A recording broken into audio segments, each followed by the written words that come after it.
Hello! Welcome to the Stitching Scotland Story podcast, where we bring together a wide range of voices to explore one of the largest community arts projects in the world, the Great Tapestry of Scotland. The Great Tapestry of Scotland is the brainchild of famed author Alexander McCall Smith, and together with Scottish artist Andrew Crummy and historian Alistair Moffat, the tapestry was brought to life. Through the tireless work of over 1,000 stitchers, the tapestry depicts thousands of years of Scottish history. First unveiled in 2013 at the Scottish Parliament, the 160-panelled wool and linen tapestry now resides in the purpose-built exhibition centre in Galashiels, at the heart of the Scottish borders.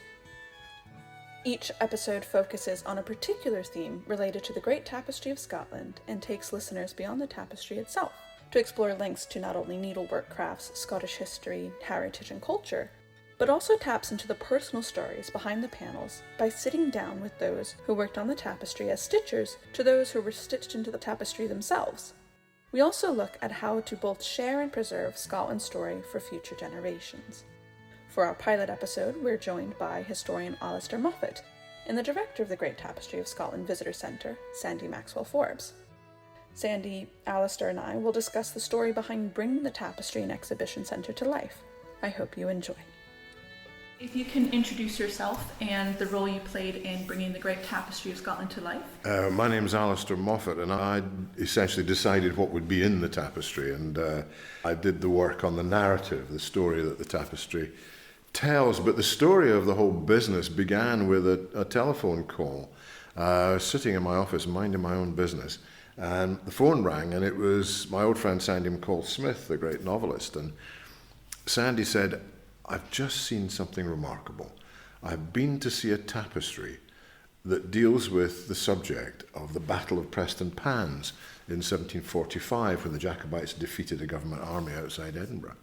And he said it's 30-something panels, he couldn't remember how many, but a lot of panels. "But you should go and have a look at it." I said, "Look, the battle only lasted 10 minutes. I mean, what is there to tell? You know, the Highlanders scattered the government troops with a great charge, and that was it. Go and look at it." He said, "Go and look." And so I went to see it. And it was spellbinding, because the artist who created the images, which were then sewn by the mainly women who created the tapestry, were really stunning. And I thought, this is a great way to tell a story. Very old-fashioned. Bayeux is, nearly 1,000 years old, and before that people made tapestries. But I thought, what a great idea. And Sandy then rang me back and said, "What do you think?" And I said, "I think it's terrific." And he said, "Right, why don't we think about doing a tapestry that's the history of Scotland, the whole thing?" And I said, "Okay, I'll do it under two conditions. One, we call it the Great Tapestry of Scotland, because this is going to be nothing trivial. And secondly, I get to decide and nobody interferes." And he said, "Fine."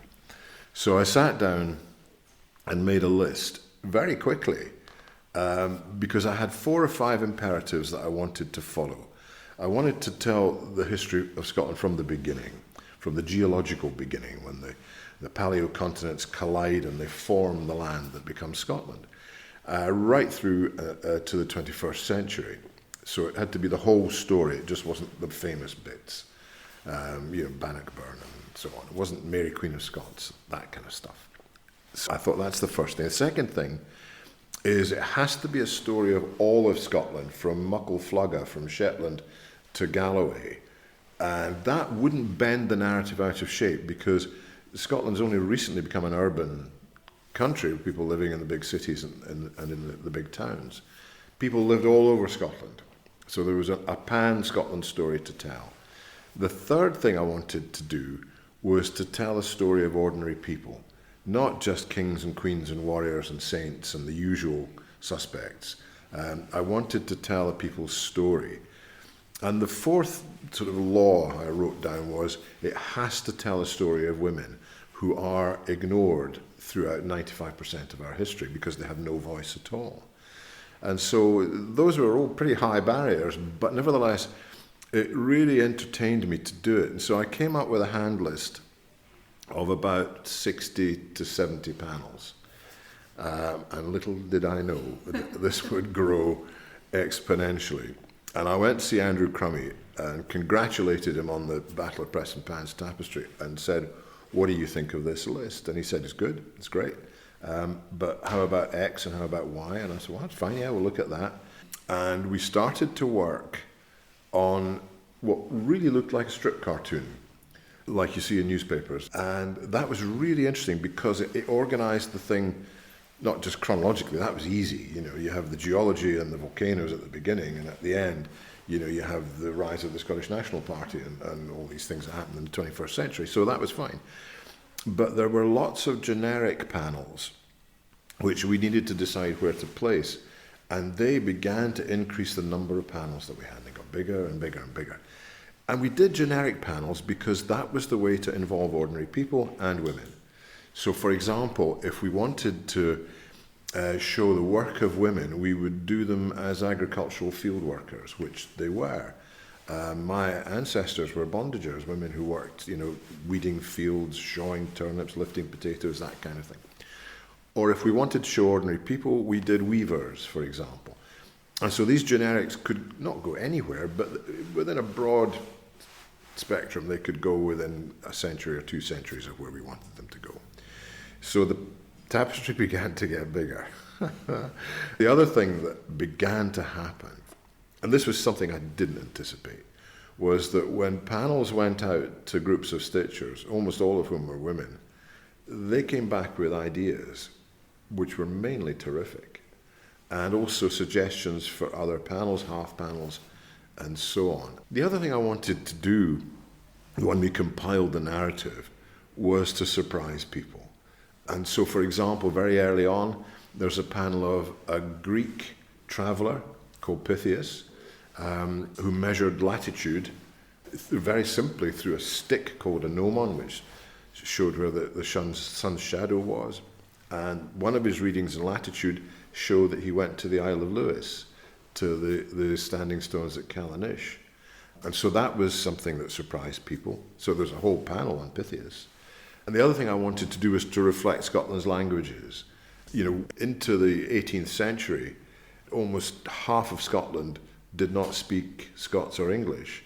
They spoke Gaelic.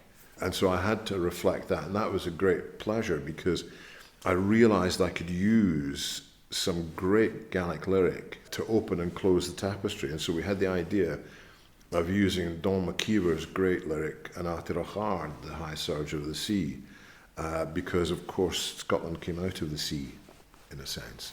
And so it begins, An Atirachard, Klein Fuem the Atirachard, listen to the surge of the sea, and so on, at the beginning, and it's also at the end of the tapestry.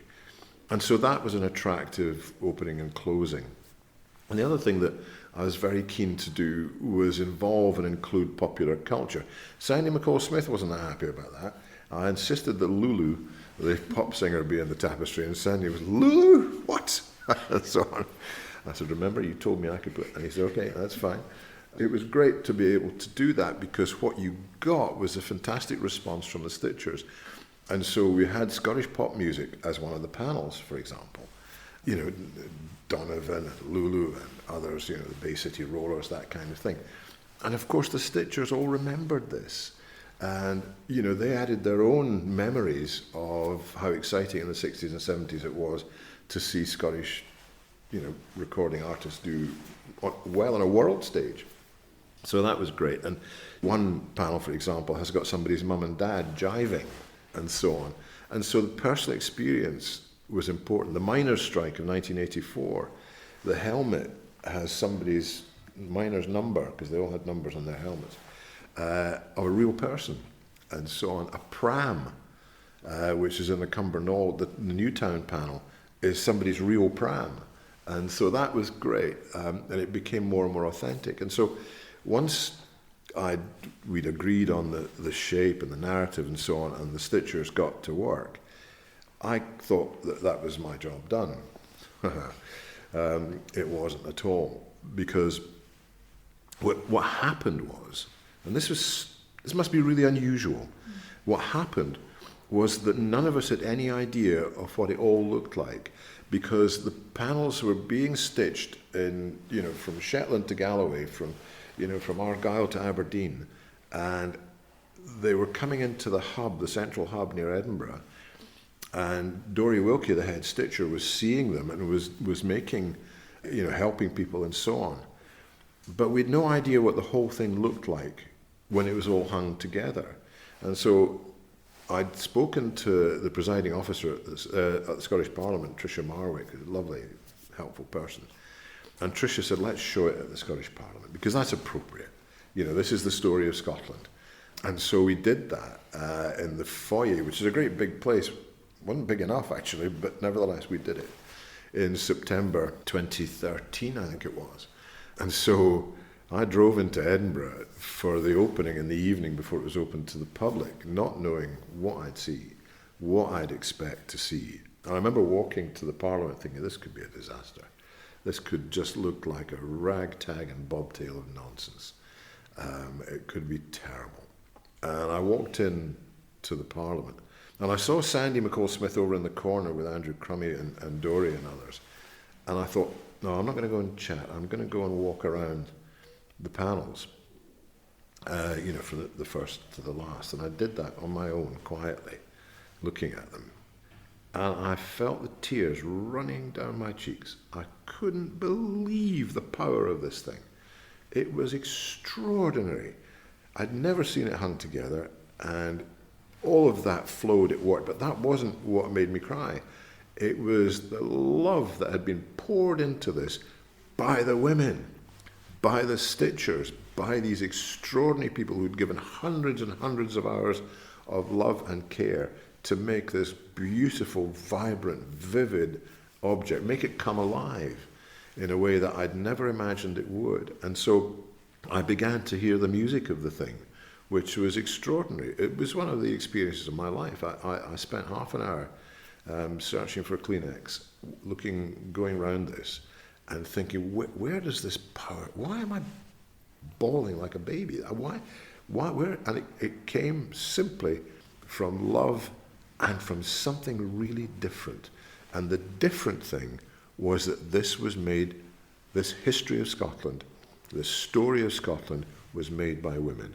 And that had never happened before. And so what these women gave it was something I'd never ever experienced before. It was a remarkable experience. And the queues were round the block for days and days and days. It became immensely popular. The First Minister at the time, Alex Salmond, joked at First Minister's questions that he thought people were queuing to get into the public gallery to watch his first. I mean, no, Alec, they weren't. And so it became, and it toured all over Scotland. In Aberdeen, the art gallery had to open in the evenings and at the weekends to accommodate the people who wanted to see it. And so this story became talismanic in a way, and in a sense that I never expected it to be. I thought it would be a lovely looking thing which would tell a story, not necessarily a familiar story, but tell a story in a different way and attract people who perhaps didn't think it was interesting and so on. Because it is an old-fashioned way of storytelling, but it transcended all of that. It became something else, and that's a rare experience. The achievement is the combination of everything, but principally the love and care that these 1,000 women, and I think there were 4 men, these 1,000 women gave this object was, I think, absolutely unprecedented.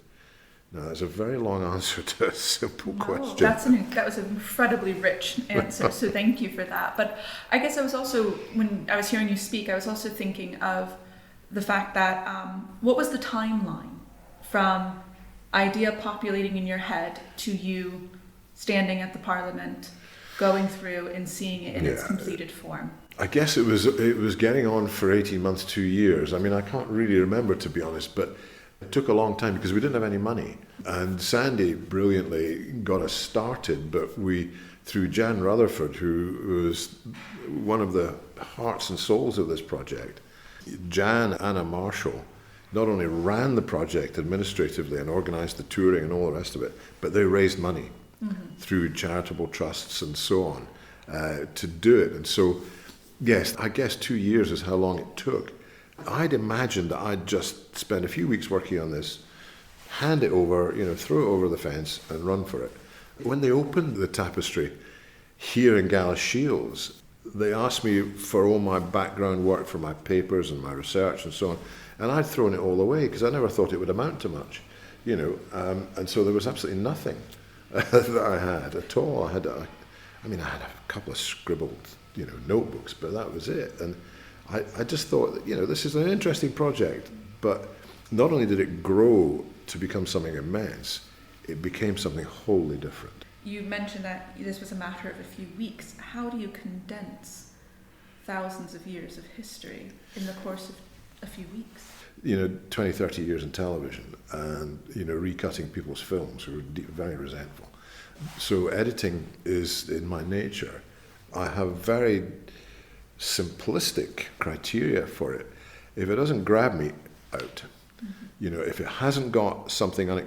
What I love is you think you know this story, but you don't. And you want reverses and surprises all the time. I mean, this is for another project, but it's a good example of something I found the other day. I'm writing a huge history of the Highlands at the moment. In 1868, on a February morning, there was a funeral taking place, and a small family gathering with a priest, and the coffin was on bearers on top of the grave, and it was snowing. And the priest said the words, the coffin was lowered into the grave, and snow was falling. A small group of people rattled the lid of the coffin, throwing in stones, and then there was silence. And in the silence, a man started singing. He sang a lullaby in Scots Gaelic called Gian Catalan Savoch. And that man was Tsar Nicholas II, Tsar Alexander II, the Tsar of all the Russias. And the woman who was in the coffin was Catriona MacKinnon from the island of Mull, who'd been his nanny. And she had taught him Gaelic because he was a little baby and a little boy, and she rocked him to sleep singing this lullaby. And the Tsar remembered it perfectly, and he sang it at her funeral. Now, that's what I mean by an arresting story. And that's the kind of thing that went straight into the tapestry. Anything that didn't grab me went over my shoulder. Because, and also, I mean, there were some imperatives. I'd resisted the shortbread tin lid history of Scotland, Mary Queen of Scots, Robert the Bruce, and Bonnie Prince Charlie, and so on. But of course, I had to include them. It would have been perverse not to, in some ways. But I also wanted Lulu. Got Lulu. I got Lulu. But also, it has to be something that grabs you. I mean, people criticize me for being journalistic in that sense, but I think people nowadays are bombarded with all manner of media, from podcasts to stuff online to TV to your phone. Kids are glued to their phones these days. Here was an ancient way of telling a story. And how did we make it a grabber? How do we make it something that interested you? And being ruthless about the subject matter, I think, was one way. But also the other thing that I think is important is the sheer beauty of this. That surprised me.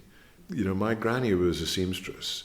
She had what my mum called clever fingers, and she made clothes, repaired clothes. She could knit without looking at what she was doing. She used to knit wandering around and so on.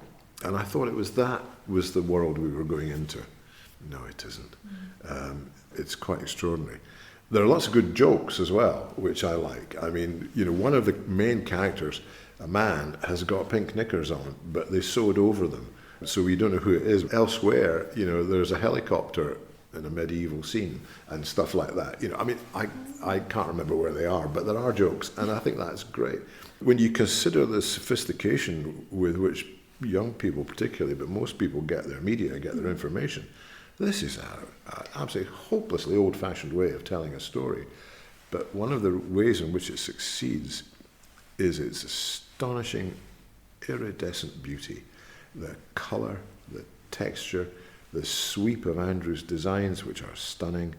I love, is it David Hume with the books stacked on his head, and all that kind of thing is terrific. But it was also, I think, an interesting coming together. Sandy having this vision of it, me being a bully and insisting on certain things. Andrew just took wing with some of his designs. They're beautiful. But the secret ingredient was the stitchers. That was the thing. that brought all of this alchemy together. Those women, to me, are heroines. They really are. I mean, it was an absolute mammoth undertaking by everyone involved. Yeah. Do you think the legacy of this great tapestry of Scotland will be? I think the legacy will be twofold. One, it will convince women in particular, but ordinary people, that it's their story. It's not my story. It's not the story even of Andrew or anyone else. History isn't something that happened to somebody else. History isn't something that's guided by the important people. History is something you can make. It literally, you can make it.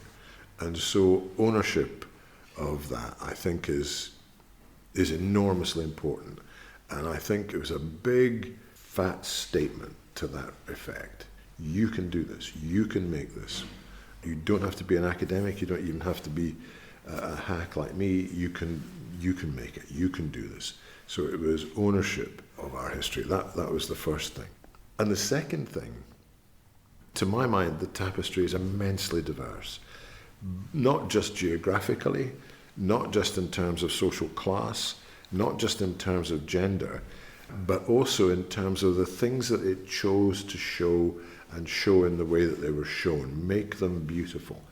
On a rainy March morning, no one wanted to be out ploughing a field with the mud and all the rest of it, and the tapestry makes that beautiful. And I love that. I'm a great believer in an old-fashioned idea called hard work, and that's what that represents, a great deal of hard work, and for once it produced a flower. I'm now joined by Sandy Maxwell-Forbes. Thank you for joining us.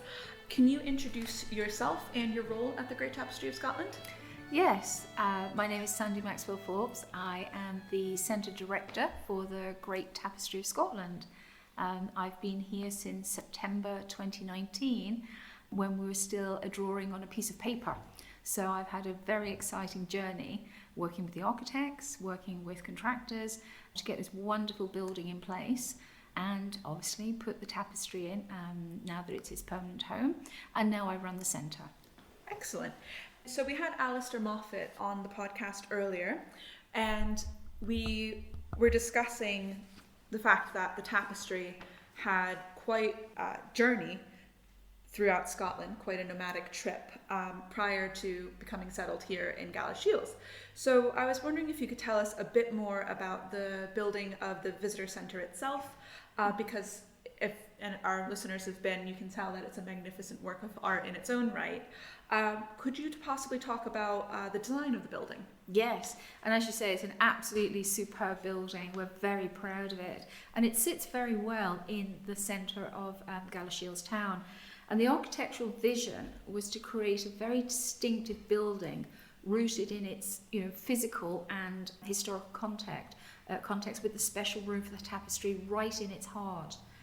And so when I talk about it fitting well into the physical content, it's because we're in a valley surrounded by wonderful hills. The dramatic geometric roof design has been inspired by the unique roofscapes. When you look into Galashiels and you see towers, dormers, gables and pitched roofs, and they all define the architectural character of Galashiels. And as you approach Galashiels, the roofs of the town unfold before you.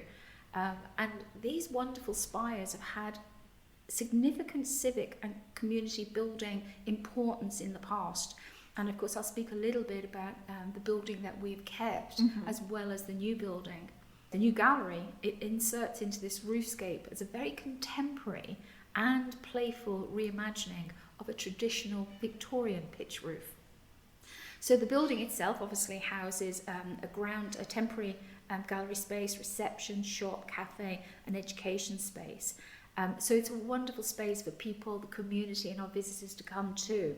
And the main gallery, as I spoke, is where that special room is, which is the heart of the building on the first floor. So this room has a very dramatic roof formed from folding walls and a geometric ceiling. And the room has been shaped to house the tapestry. because it was very important how we were going to lay the tapestry out so the visitor could see it in its entirety. And so the artwork wraps around a series of radial displays on the walls to form a continual display.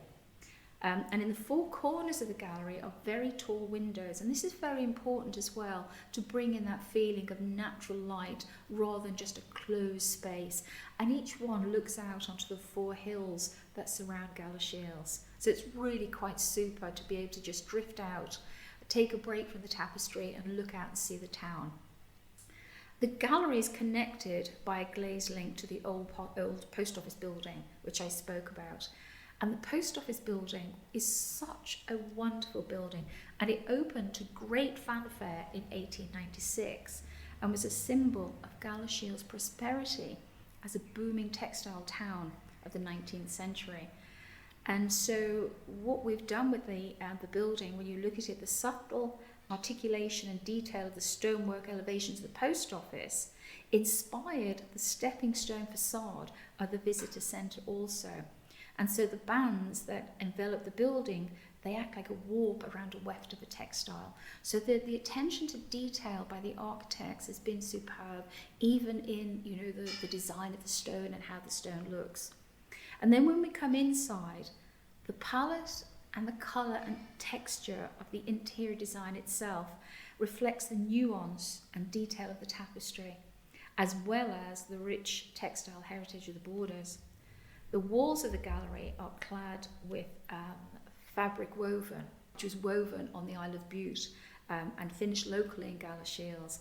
And the bespoke colour was designed for this project especially, and it's inspired by the ever-changing colour of the hills that you can see when you look out the windows. The attention to detail both externally and internally has been superb, and I think it has been very important to have a brand new building with a link to an old building, which is the post office, and to continue that heritage and have it fit, as I spoke about, in that sort of wonderful physical, historical context. Indeed. I mean, it is a beautiful building, and what rich history is now attached as well. That's an incredible story in and of itself to house Scotland's story. Mm-hmm.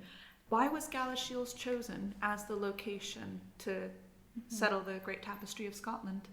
There are a couple of reasons. The prime reason is a regeneration project. Galashiels is a huge history in textiles. It sits in the Scottish borders, surrounded by wonderful hills, farming, and in the 18th century, textiles was an important part of the Scottish borders. Merchants lived in the Scottish borders. They had, the flock of sheep. They had wonderful rolling hills that the sheep would feed from, an abundance of water. It was a very, very healthy business. And of course, they came into all of the mills which were based along the water in Galashiels. And the mills exported out around the world in all the things we know today, which is tartans and quite wonderful what we're known for. And so the town has a wonderful history of textiles. That's what the town's function was. And we're very much associated still with Heriot-Watt University, also in Galashiels. And Heriot-Watt is a world-renowned university for training. And I think, I know that there are some major projects happening down there in developing the future of textiles, modern textiles. We're in a world of sustainability now, and all of the research that is happening down there is really exciting. And we ourselves have a good relationship with Heriot-Watt. And in our temporary gallery, we had a wonderful exhibition the last couple of months around sustainability in textiles. So reusing fabrics, because we're in a throwaway culture. And it made people really think about textiles. We all go and buy clothing very cheaply and throw it away the next season. And some of the clothes that the students had created and how they'd created, and not just clothes, they'd created a brand new brick. And this brick, I found it was amazing. A housing brick. So they took all of the rubble that goes into landfill and they regurgitated whatever they do, they crush it down. And then they use the ink from old cartridges to colour the bricks. And these bricks have the same texture and strength as a normal household brick that we know. Wow. But this is recycled. So as you can imagine, I'm very impressed with the work they're doing down there. So we held that exhibition, and it's a lovely link, and we've also had them working on interior design projects as well. So the link there with Heriot-Watt is very strong, and we're quite proud of that link, and I think it's an absolutely tremendous university down there. I really do. Indeed. One of the key themes of this podcast is built up around these ideas of stories, and you've just delighted us with these wonderful stories about the building, about the relationship with Heriot-Watt. Can you tell me a bit more about the stories that you find that you connect with through the tapestry? Do you have a favourite panel?